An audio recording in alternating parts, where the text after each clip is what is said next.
Welcome to the Northeast Divide podcast. I'm your host, John Lane, and I'm here with Anth, as I always am, as we talk about the two largest clubs in the Northeast, Newcastle United and Sunderland. This episode and for the foreseeable future episodes are going to be sponsored by Mama Lane Crafts. So I will put a link into our YouTube video and everything else of their social media platform. But essentially, it's personalized items, so clothing, drinkware, and Christmas gifts. So check out their socials. If you like what the look of it, then of course make an order. And if you mention Northeast Divide podcast, you will get a 10% discount off your first order. So that is the admin done. Anth, you've got a manager, Regis Bris. Discuss. Praise be for Regis Bris, because it's been a while, hasn't it? And yes, you do pronounce the S, so your dad will be proud of you. Will. And do you know what? I'm over the moon. It's took some time, but we got there in the end. And he's come in, and first impressions, he's making all the right noises. He's come in. He's obviously the first team squad have gone back to training, pre-season training, so he's going to get a look at them to see what he's going to be working with and possibly not working with all of the transfer rumours swirling around. But he's been quick to learn about the club's history. Apparently, I was doing a bit of research, and obviously he was at the club shop the other day with our owner, and they were dishing out this Sunderland delicacy of pink slices. So I think that was quite good, because all of the murmurings off the pitch, and obviously the loud disapproval with regards to the lack of movement on the managerial front has now been silenced, I think. And I think it was a nice touch that they were at the gift shop, the new club shop, the other day. So yeah, a good appointment, and well, we'll just have to wait and see, won't we? We'll have to wait and see. Yeah, I mean, I know very little about him, apart from that he got a team. Did he get them relegated last year? Yeah, so that's one thing I do know about him. So hopefully, for you lot, he doesn't do that again. But yeah, he's not their first choice, and I think he knows he's not their first choice. But surely this is a massive move for him more than anything else, and a chance for him to show what he can do in the English Football League. I think it is, and it's you know what, it's a risk for him, I suppose, because apparently Leeds United wouldn't rest him before Daniel Lafart went to Leeds. So I just think, yeah, it's a big risk, not only for him but also for us. It's a different culture. It's obviously, it's a different game altogether in this country, isn't it? And the Championship, my word, what a baptism of fire that is. But with regards to FC Lorient, yes, he did get them relegated, but I think before then he was doing ever so well. He had them up in the upper echelons of the French league, and they were doing well. They were playing really good attacking football, so very high press, very intense, which is what we've been lacking, I think, for however long since it's been we haven't had a manager. So I'm hoping once he gets to know what he's going to be working with, because we need to know who's going to be going and who's going to be staying. And once he knows that, he'll have a game plan, won't he? So, and you know what? Like I say, I watched an interview. It was a very brief interview. Apparently, he's watched Sunderland Till I Die, and he's trying to immerse himself in the culture. So, yeah, he spoke to former Sunderland goalkeeper Vito Manone with regards to the club, and got his impressions of it, and was impressed with that. And what he said with regards to when he was being interviewed at the Stadium Light the other day, just said you can sort of feel it, that the passion. And he sort of, I think he, even at this early stage, with regards to the research he's done, he gets what it's about and the support base and what it means to the region, the club itself. And all of that's really important now. Like, if you're going in as a manager into a new football club, especially up here, it's really important that you show that you get it. And I remember Benitez did something similar where he did like this tour of like Newcastle landmarks. So he went to the Castle Keep and a couple of other places, and it was very much about kind of showing that he was trying to immerse himself in it. And Yep. And it's a very quick win to get him to turn up at the club shop. And we'll talk about the club shop later in the kit launch and what have you, because I think again that's been a very successful operation by the looks of it. But things like that are real quick wins. And look, the fan base will get to know him and see what he's like and see what he can do for you. And look, if clubs like Leeds were looking at him, that's encouraging. And it's very easy to dismiss a manager just because he's not your first choice. And look, Newcastle did that, with Newcastle ownership wanted Unai Emery initially, didn't happen. They weren't Freddie Howe. The main media line from a lot of places was, well, he got Bournemouth relegated, so why would you bring him into a relegation fight? And it's like, well, you also kept them in the Premier League for 4 of those years. You can't judge, a manager on one bad season. Like my mate's a big horse racing fan, and he talks about a result doesn't always show you the full picture. So, it might be that a horse finished 6th, but actually, if you watch and he fell, let's say for argument's sake, or he unseated his rider, but actually, he might have been traveling really well. He might have been really well placed, and then, there's just been something freak happen. So sometimes, the devil's in the detail, isn't it? And I think you're right. We'll only know when the season starts, and hopefully the fans get behind him. This does not feel Mick Beale-esque. I think Beale coming in never felt like he was welcome, did he? Whereas this just feels a bit different. So nice for you to have a bit of stability for a change. Yes. Speaking, well, sort of not having stability, it's been an absolutely crazy couple of days on Tyneside. So there seems to be a new transfer deadline that no one told us about. Because the end of the financial year for Newcastle United is the 30th of June. So because of that, it's really important from a financial regulation point of view to make sure that the books balance. Now, I think Newcastle did try and muster up some interested players in January, didn't really happen. And there's been a lot of conversation about this, right? And about a player called Yakuba Minter. So we signed Yakuba Minter last summer for about 6 million quid. So never played in the Premier League. He went on loan to Feyenoord for a year. And the main reason he came to Newcastle is he wanted to play in the Premier League. So fast forward 12 months, and Lyon reportedly offer £40 million to sign Yakuba Minter. Now Newcastle are looking at that and thinking, look, this is a player we signed for 6 million quid. There's £34 million profit. At least probably a little bit more because the transfer fee is amortized, as we know, each season. So it's probably nearer £35 million profit, something like that. Still amazing for a player that's never kicked a ball for you. He doesn't want to go to Lyon because he came to Newcastle because he wanted to play in the Premier League. So it was between Everton and Brighton, and he signed for Brighton. Now, if Brighton are signing him and spending 33 million quid, they must really think something of him. But we needed to get rid of someone who wasn't going to make an impact to the first team, and we've done that. Now, the second player that we've sold, Elliot Anderson. So he's been at the club for 14 years, including his academy days. Hasn't really done a lot wrong, I don't think. I just think he hasn't. I think the main reason he's gone, Anth, is because his best position is probably a number 10, and we play 4-3-3, which doesn't really have that need for that position. He can play in midfield and do a good job. He's very forward thinking, tries to play the ball forward. He can also play on the wing. And he's looked good in those positions. But left wing, who can play ahead of him? Gordon, Barnes, Joe Linton, Isak. If you think about the midfield, who's going to play ahead of him? Bruno, Joe Linton, Tonali, Willock, arguably Longstaff. Maybe, Miley's going to be there or thereabouts as well next year. So I think this came again to £35 million. Wow. Do you know, I was gobsmacked at that particular transfer fee. And I'll be honest with you, until my son came up for the weekend and we have a few beers, we chat about football, obviously, and we got talking about it. And he mentioned that, oh, well, he's going to be on his way. And I was thinking, hold on a second. He's had a pretty good season at Newcastle United. He's a local lad, done good. There's nothing better, as you know, supporting your football club when you see a local lad come on the pitch and, give their all and perform, and if they move onwards or upwards from there and stay in the first team, they're encouraged, aren't they? And and I was gobsmacked. And the transfer fee that was being bandied around, but now obviously has been signed, sealed, and delivered. Because I didn't even realise he'd signed until I went on the BBC Football website today.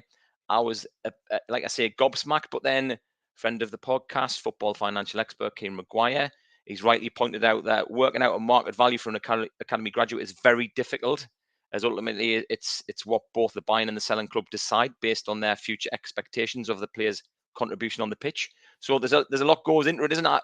From the outside looking in, you go, he hasn't played that many games. He's a young raw talent. Is he proven yet? I don't know. But £35 million. But when Kieran's put it like that, you can sort of see, can't you? See why? Yeah, I appeared on the Red Side of the Trent podcast yesterday morning, and discussed this. That they're asking about Elliot Anderson now. One of the lads was really not keen on this transfer at all. He's like, we're spending 35 million on a player that doesn't improve. He said he didn't improve the squad. Now I'd argue probably doesn't improve the 11, because actually if he wants to play number 10, Morgan Gibbs White probably plays ahead of him. Is he gonna get in and play centre midfield? Is he going to play on the wing ahead of Hudson-Odoi or Elanga? Probably not. So I get that. The fee does seem like a lot, and he was asked the question. One of the lads said to him, he said, "Well, yeah, but if this was 10 million quid and not 35 million quid, would you take that?" And that's a different question, isn't it? So there's all of that going on. We then sign. So we've had a really interesting day. So we signed yesterday the goalkeeper. Yes. Now the Forest lads were buzzing about him going. Honestly, they were over the moon that he was gone. They just didn't see it at all. They didn't understand why we would want him. Which obviously, look, I always say this, right? Like, the best judge of players tends to be a group of football fans who watch the club every week. Yeah. So when I'm sat in this lobby waiting to go on, as we do on this streaming platform, and you can hear what's going on, and they're like, "Oh, there's this keeper. Oh, it's brilliant. They're going there. Oh, that's fantastic." I'm thinking, "Oh, right, okay. This is the way it's going." So Martin Dubravka is probably going to go. The other player we signed today was 37-year-old John Ruddy, who has been playing. He was playing for Birmingham last year, who just got relegated to League One. He's certainly not going to be Nick Pope's backup, I wouldn't have thought. So I think this keeper, who's third choice at Forest, by the way, is probably going to be a backup, you would have thought, to Nick Pope instead of Dubravka. Now, I think that's us weakening our squad. And I think we were linked with James Trafford earlier in the window, and it's funny, there was loads of negative noise about, oh, James Trafford, really? And now, be careful what you wish for, because, we've ended up with a player here who Forest don't really fancy, and a 37-year-old, player who's basically Karius' replacement. Like, that's one department, and it's the first time since the takeover where I've looked after, like, during a window and thought, that just feels like we're weakening things, not strengthening. Doesn't make a lot of sense from your side, does it, when you look at that? And like you say, if the Forest support base basically happy to give him sort of, lay out the bunting and give him a good send off and wave him off and pay for his taxi, train fare, whatever, to get him up to Tyneside, you think alarm bells are starting to ring. The Ruddy one is it's a bit of a bizarre one. I mean, he's got the experience, obviously. He hasn't let any teams down when he's played for them. I know Birmingham got relegated. We actually offered him a deal, I think, and he didn't come. He eventually chose Birmingham. So, we saw something as well, but age 37, like you say, and with the keepers that have been linked previously with your club, with Newcastle United, and the support base haven't been happy with that. Like you said, it's a case of be careful what you wish for. Do you think maybe the wage structure comes into it a lot? Obviously, with regards to how much is Ruddy going to be on a week? I mean, he's not going to be on the same. I know you've got your reserve keeper in Carson at Manchester City, who's won Champions Leagues and league titles without actually pulling on a glove and probably on however much a week. But the likes of Ruddy and obviously the young lad from Forest who you've signed, what sort of wage are they going to be on? Has that played a part in being signed? I think this is an opportunistic thing. I think either they've been around the table talking about Anderson, and they've gone, "Oh, have you got any goalkeepers that you don't fancy?" Because they know that they know Dubravka's going to go. So I think that has played a part, and actually they've managed to spin this when they've announced his signing. Or he did. I think he played for Benfica before, and he's played in the Champions League, and I think he's played in national games for Greece. So like I think there was a player there at some point, and I wonder if it's that. Have they looked and gone, you know, it is actually with the right coach and with the right atmosphere around him, maybe we can get a little bit more out of him and what have you. And it's not going to cost us 20 million or it's, you know, or 40 million if it was the Georgian keeper that we've been linked with as well, who's obviously having a great Euros as well. So Yep. I think it's more about opportunistic. In Newcastle do this, and we've in the last couple of windows we did that. Like last season, when you know the last thing I was thinking is, you know what we really need is a solid right back because you've got Kieran Trippier there. We go and sign Tino Livramento. That was an opportunistic signing. Like Harvey, you know, Leicester get relegated. We've already got Anthony Gordon, who looks like he could have a really good season at left wing, and we go and sign Harvey Barnes. It was an opportunistic signing, and this is another example of that. I think where they've looked and they've gone, well, actually, because we couldn't bring Tosin in because we couldn't compete with Chelsea for him. Yep.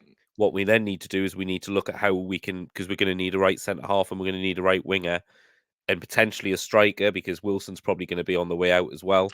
Yeah. There's word about Almiron. Apparently that deal's close, and you know, a lot of this is about satisfying PSR, but at the same time, you've got to sell players when their stock's highest. Yes. Especially in this PSR world, and at the minute, it just feels like we're finally becoming that selling club. But you're kind of worried. Okay, is there anything coming back in? Are we, you know, how tied are we in terms of these restrictions? How much is it restricting us? Do you know, it's the money side of it. Obviously, you go very in depth about. You're very knowledgeable about it. It's going to play a major part in a lot of movements within the Premier League, sort of leading up to the new season, etc. Some clubs that may have bought big in the past are not going to buy so big, are they? I mean, you look at your Manchester United and how they've had to tighten their purse strings and what have you. So it's going to be an interesting sort of pre-season with regards to names bandied around, agents doing what they do, which is, you know, bigging up players and, you know, going to various clubs and sort of saying, yeah, do you want a chance to sign this fella and what have you. So, but yeah, I mean, it's still not a bad position to be in when I look at some of the players that we're being sort of True. yeah, associated with and sort of linked with as such. I mean, we've got one who's Crystal Palace winger, Jesarun Raksaki. Apparently, he's been on loan at certain championship. That pronunciation I know was probably the worst I've done since I've been on this podcast. So yeah, I think Chris Rigg is on the verge of signing a new deal at Sunderland. So the Let's vultures were let's swooping there. let's talk about Yeah, Chris Rigg because he's yeah. been linked quite a bit with Newcastle as Oh, well. yes. I think surely that's your signing of the summer. In my opinion, yes, it really would be, because when I look at some of the clubs that have been linked with him, your Bayern Munich's, your Chelsea's, etc. I mean, huge clubs. Well, your Bayern Munich's anyway, massive. And you just think though, if he did go there, a bit like some of the younger players we've sold in the past, will they be anywhere in or around the first team? Probably not. Again, one for the future, yes, indeed, but guaranteed a start probably next season. I'm sure our new manager will take a look at him and go, we probably need to accommodate him in our first 11. So, and yeah, the high intensity football that he's planning on introducing. So yeah, it'd be a wonderful. It would be like a marquee signing, a new signing, in my opinion.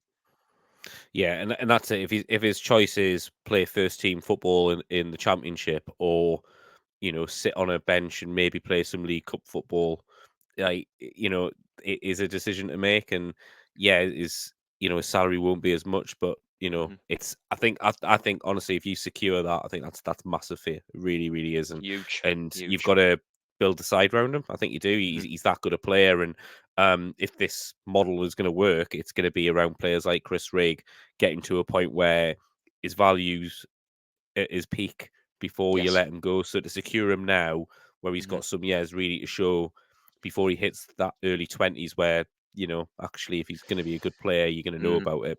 That's the way to do it. Yeah. So we mentioned it before. So Sunderland finally opened their new store in partnership with their Yes. deal with Fanatics. So I promised you not sponsor the podcast. And the new Hummel kit was launched. What's your thoughts on the kit, Anth?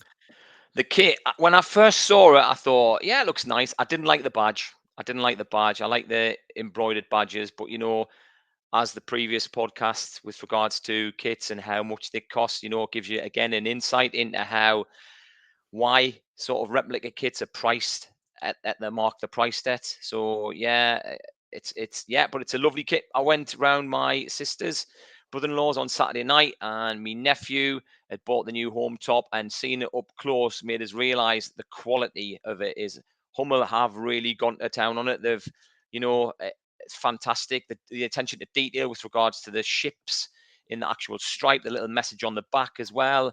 There's a little, I think it's like a little, like a barcode thing at the bottom, which you can scan, whatever. And it's like it's just fantastic. Honestly, up close, it's brilliant. And if the rumours abound with regards to our away kit, third kit, I mean, they sound wonderful. I know there's loads doing the rounds in Marmaris and your Turkey and what have you. Have you seen some of them? I'm like, please no. I haven't, no. It's like a migraine, but in shirt form. Some of them I'm like, no, please no.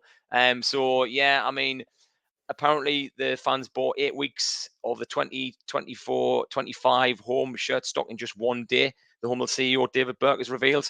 So apparently all you can get at the moment is like extra large or small. So I think they're gonna. I didn't realise there'd be such demand for it. I'm sure the pink slices handed out by the club of Love Supreme were there also softened the blow. I mean, it would soften the blow on me because I'm a greedy get and I love a pink slice. So yeah, but it was a wonderful opening, and you've still got a few critics. You've still got people who are saying, I went in and we had to queue and all. But that's part and parcel of it as well. Look at the Newcastle United kit launch the other week. The whole, sort of showbiz element of that with regards to the side of the Baltic and all that. It was a big thing. So it's going to be in demand, isn't it? Well, this is it, right? Like, if your biggest complaint about the kit launch is that you had to queue, I mean, that it's obviously a nice kit. Yeah. We had this last year. I remember I ended up going to the I'll start again. I went to the Metro Centre store, which is a store shop, and that was I think I went on the Sunday, and I still had to queue for like 45 minutes to get a kit on the Sunday. And then I wanted to get my Champions League badge printed, so then it was another half an hour to wait for that to get done. And apparently St James's it was much worse. But yeah, their shop now, because obviously it's all gone to JD and Newcastle in house. The only thing I went in the other day. I thought I'll have a look and see what they've got. It's like 5XL black and white shirt, pro black and white shirt. Like what? Right? If anyone's ever got a pro shirt, right? So the pro shirts are much like they're very skin tight. So that's kind of surely that's more of an athletic cut. So I think I thought to myself, yeah, there's a reason why there's lots of 5XL Pro black and white shirts with no sponsor on either, by the way. Yeah. Like so actually it would look smart if I was another 20 stone heavier or whatever I'd need to be to fit into it. But no, I think they've obviously done a really good job on the kit and on the launch generally. I think I was very critical that they closed their shop, but actually opening it with the kit launch makes a lot of sense, and that there was that nice synergy to it. It looks like they've done a great job with that club store from what I can see on social media, but obviously that's what they want me to see. But it looks like they're decked out and they've thought about what they're going to do and the format of it and everything else. And I think what you said about the shirt as well, the detail's really good. That long sleeve shirt's a thing of beauty. And I don't like red and white shirts as you can tell. But they've done a tremendous job on it. They've kept stripes on the back, which is one of my big pet hates, is that normally you get this fucking number patch on the back that you've got to comply with and whatever else. So yeah, I think they've done a good job, and it's it's definitely going to bring more revenue into the club. Speaking of bringing more revenue into the club, ish. So Newcastle finally have agreed confidential compensation with Manchester United for Dan Ashworth. Confidential. So yeah, I mean, I know you've mentioned a few figures, rumored to be and what have you. And I know you've discussed it again in past podcasts with regards to what he could bring to Manchester United with regards to rebuilding that club, because obviously there's a lot of work to do, not just on the pitch, but off the pitch. So the figures being bandied around, I don't know if you want to, maybe I'll let you reveal if you wish to. Maybe it's just a drop in the ocean when you think about what he could bring to the club. So I mean, what are your thoughts and feelings? I mean, is he easily replaceable? Is he going to be a big miss? What job has he done up to now? Yeah, it's a difficult one. It's a tricky one, and as a replacement, I think you've mentioned a few names previous. Are they going to do as good a job as what he's done? So a lot of questions to be answered. There's a couple of things on that. Mm, So, the rumors are that one of the reasons Ashworth maybe looked to, and this is the thing, right? I think there's a massive pull with Man United, and I've talked about this before. And mhm, like it or not, they're the most successful side, and from the early '90s till the late '90s. They won 13 Premier Leagues in that less than 20-year spell. They're like it's remarkable what they did. But they haven't obviously been that successful in the last 10 or 11 years. So this is his chance to take the keys to Old Trafford and to turn it round. mhm, One of the issues he had at Newcastle was that he didn't have, I think, as much autonomy as he expected to have. He had to run a lot by upstairs, and when I say mm, upstairs, I mean the majority shareholder company in PIF, the very process-driven company. And we saw bits of this on the Amazon documentary when they're on calls and stuff. But it feels like he probably felt like his hands were a little bit tied. So I think that's another reason why I think he goes. As a result, I think Newcastle have looked to separate his role off. So I think what they did, they've hired a guy. I can't remember who it was. The guy that they hired, who I think is going to be another person to try and bring revenue in, essentially. And then the plan is the other part of the role would be more recruitment based. So the structural stuff that Ashworth always talks about being, the hub of the wheel and each department's the spoke and making sure it all kind of clicks together, I think is going to be one person, and mhm. they're going to then bring someone in who's solely going to focus on recruitment. The club's choice initially was Dougie Friedman, and Right. um, Palace offered him an extended contract, which he took. Um, Rumor is that we basically offered Friedman what he was currently being paid at Palace. And if you're trying to attract someone, and it doesn't matter how big or exciting the Mm, project is, if you want to try and attract someone, offering them just what they're on at the minute is probably not a good tactic. But that's the rumor. I don't have any confirm on that, but that's kind of what was rumored to have happened. So look, um, let's see. Ideally, I think we need someone in as soon as we can. Um, they will make this transfer window work the way they need to. They've picked up some good compensation. Look, and I gave you a figure in the WhatsApp group, and I said I reckon it's probably about 10 million quid. But my logic for that is that apparently Newcastle wanted 20, and Ratcliffe was only prepared to pay 2, and then they've met in the middle somewhere. I also think a lot of this has been delayed because Man United knew we were desperate to get revenue in, help with mm, PSR before yesterday. Is it not really odd that we've agreed this on the 1st of July instead of agreeing on the 30th of June? Because, we can't mhm, be at a point where they were miles behind yesterday, but then today it's okay.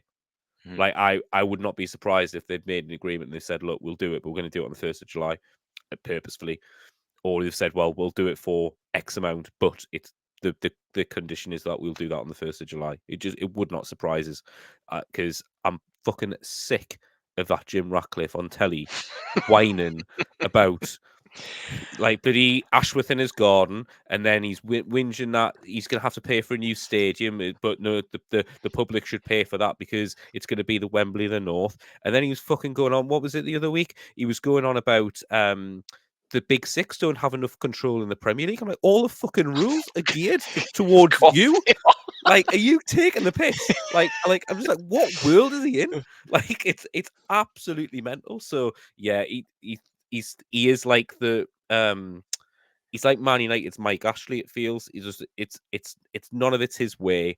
He doesn't want to put any money in. Don't get in that club, right? Should be able to be self sufficient because of the amount of Mhm, commercial revenue they've brought in. They've also pissed a lot of it on the wall on really bad decisions. Now bringing in the chief exec from Man City, someone like Ashworth, Jason Wilcox, who's been very successful at Southampton, that is a formula that could really work and get this model working. But the idea, I mean, I would be fucking livid if PIF turned around and said, well, we're going to extend St James's Park or we're going to build a new stadium, but we need public funds to help it. You're the richest sovereign wealth fund in the world. You should fund that privately. He's the richest. I think he's the richest man in the UK or something ridiculous. He should. He can personally finance that. He can, and then he can sponsor it by Ineos and get money out of the club that way. Like if that's what he wants to do, like you could do that. I mean, related party transaction and all that bollocks. But you could, he could do that, and instead he's like, no, we need public money. No, you fucking don't. Do Like you know what? that's not what leveling up is.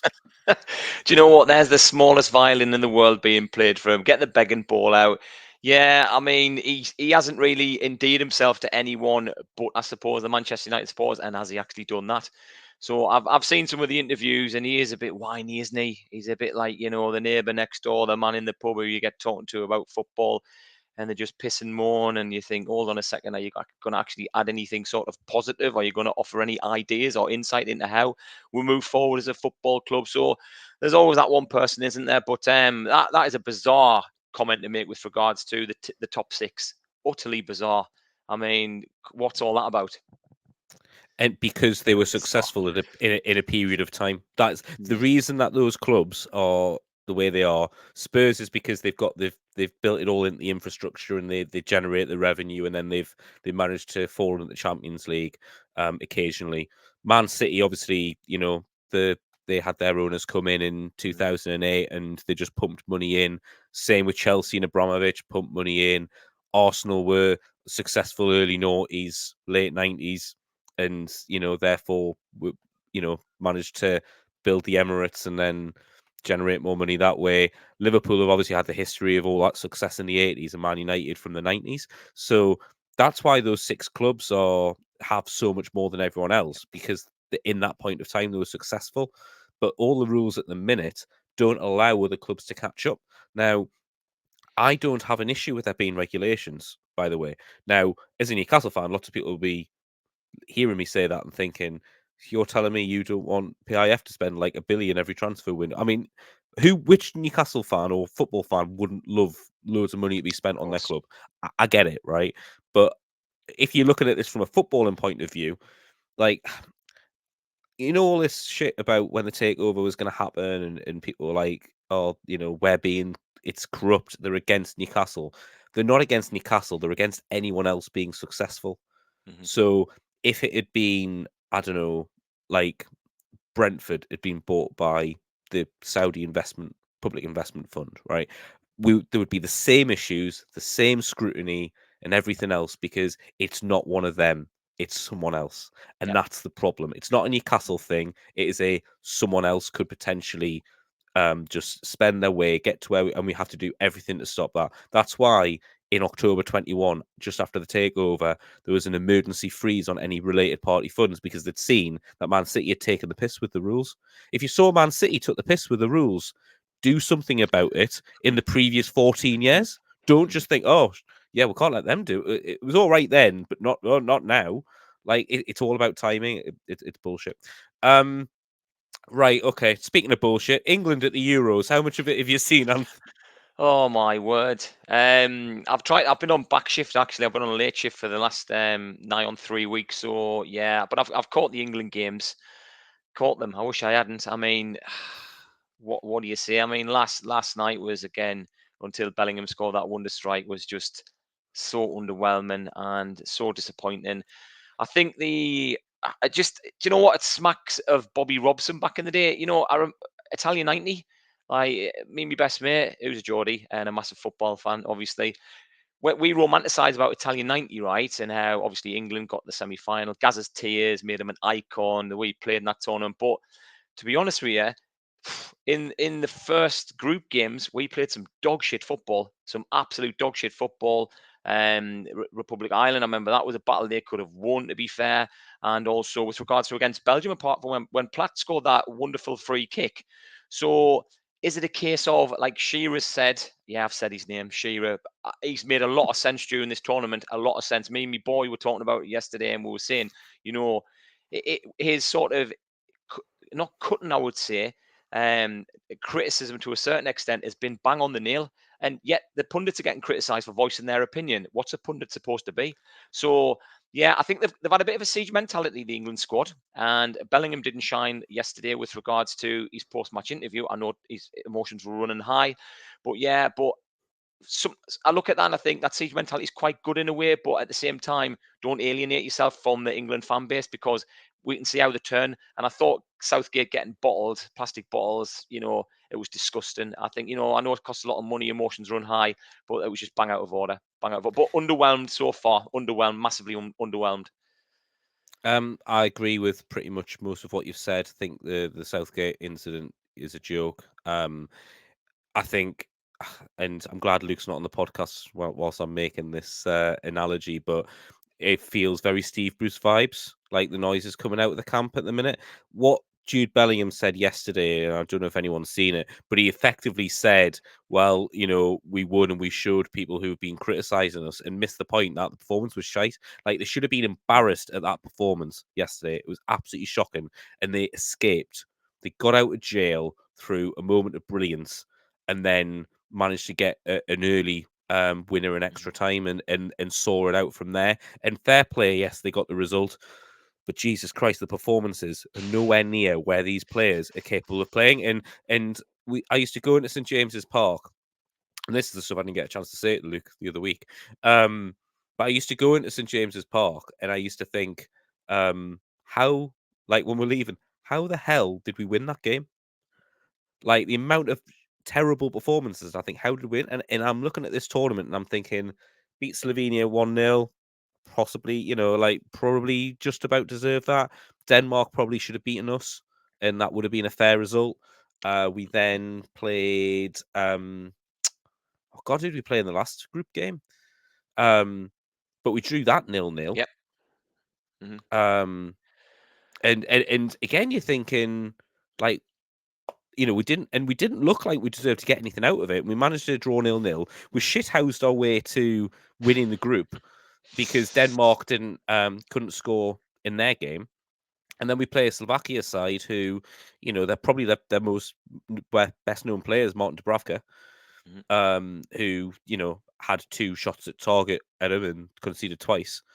But they were fully good for their 1-0 lead, and they were very unlucky not to knock us out. And I dread how we're going to do against the Swiss on Saturday. They looked excellent against Italy.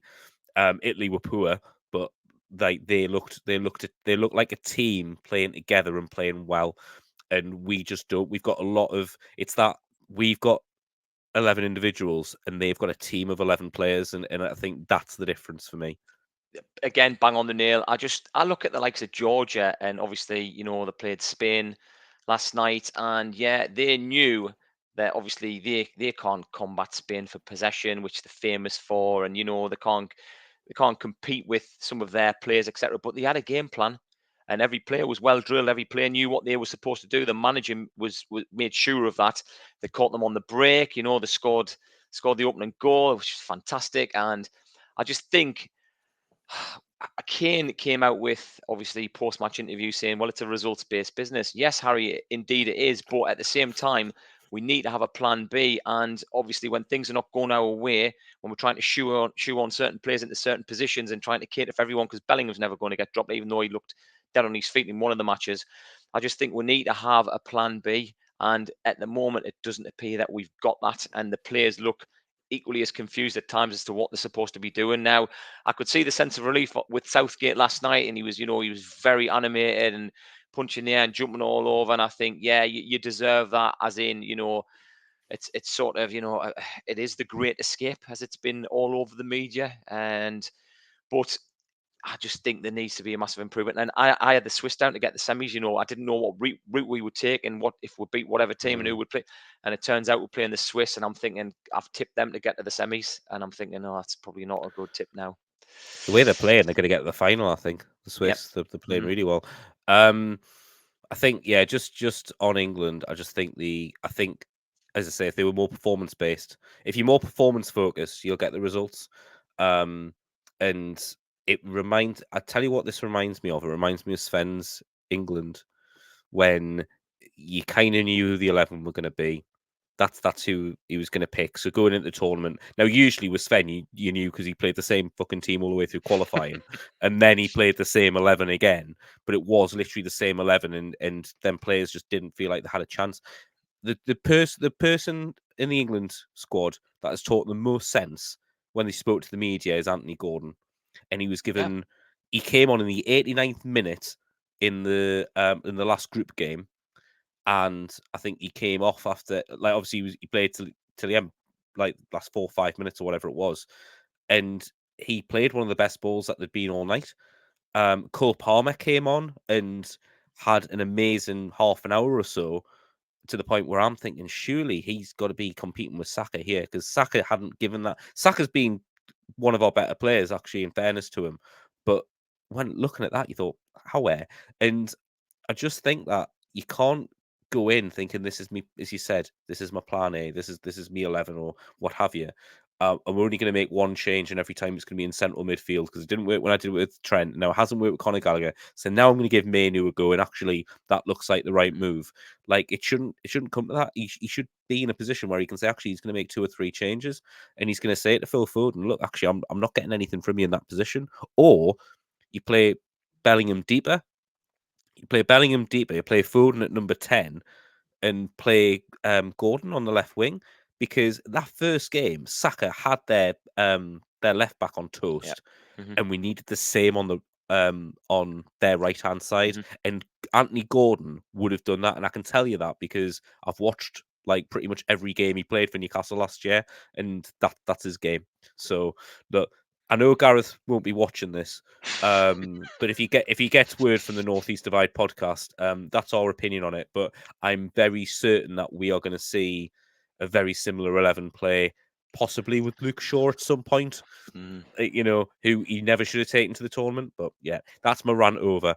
We're going to leave it there. Anth, really enjoyed that. Thank you, as always. If you enjoyed the podcast, as always, please press the like button or rate us on your apps. I need to remind you again that we are sponsored by Mama Lane Crafts, who do personalised gifts, drinkware, and Christmas gifts. So I'll put the links in the description for the video, and if you mention Northeast Divide podcast with your order, you get 10% off. But thank you very much for watching. Please continue to watch and like, and goodbye.